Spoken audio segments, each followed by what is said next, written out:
राज्यातील 288 नगरपालिका आणि नगरपंचायतींच्या निवडणुकीचा बिगुल जो आहे तो वाजलेला आहे। येत्या 2 डिसेंबरला मतमोजणी आणि 3 डिसेंबरला जे आहे तो निकाल आहे तो जाहीर होणार आहे।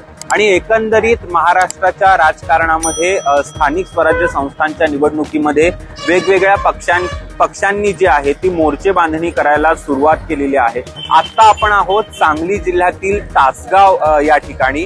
एकंदरीत सांगली जिल्ह्यामध्ये 8 नगरपंचायती आणि नगरपरिषदांच्या निवडणुका या ठिकाणी आपल्याला बघायला मिळणार आहेत।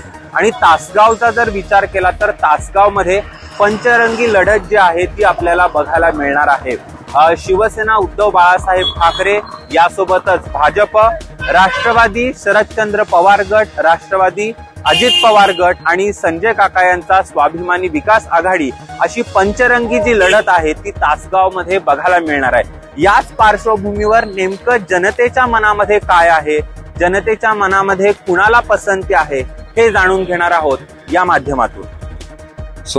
तासगाव तालुक्यामध्ये थेट नगर परिषदेसाठी नगराध्यक्ष पदाची निवडणूक आहे, तर काय सांगाल, कुठल्या चेहऱ्याला किंवा कुठल्या पक्षाला पसंती आहे आणि पक्षाकडून किंवा चेहऱ्याकडून काय काम होणं अपेक्षित आहे? कामं चांगली व्हायला पाहिजेत आणि चेहरा हा सोजळ असावा, चांगला असावा, स्वच्छ असावा ही अपेक्षा आहे आमची।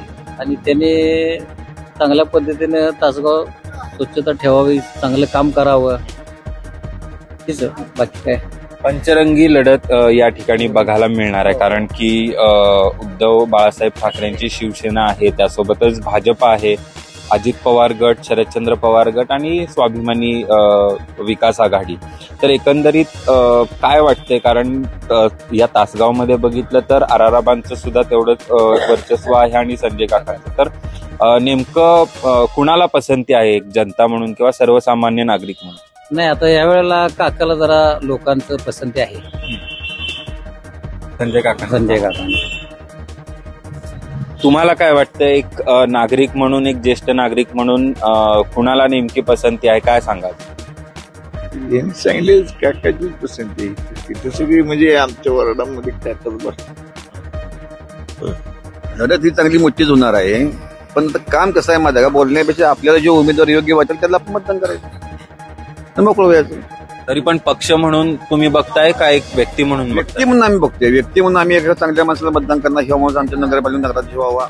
एकंदरीत आता थेट नगराध्यक्ष पदाच्या निवडणुका होत आहेत आणि काय नेमकी विकास कामं झाली पाहिजेत आणि कुणाच्या चेहऱ्याकडे किंवा पक्षाकडे बघून कोण चांगलं काम करतंय असं वाटतं? मी आर डी पाटील। सर्वप्रथम ही निवडणूक ही नगरपालिकेची निवडणूक आहे आणि शहराची निवडणूक आहे।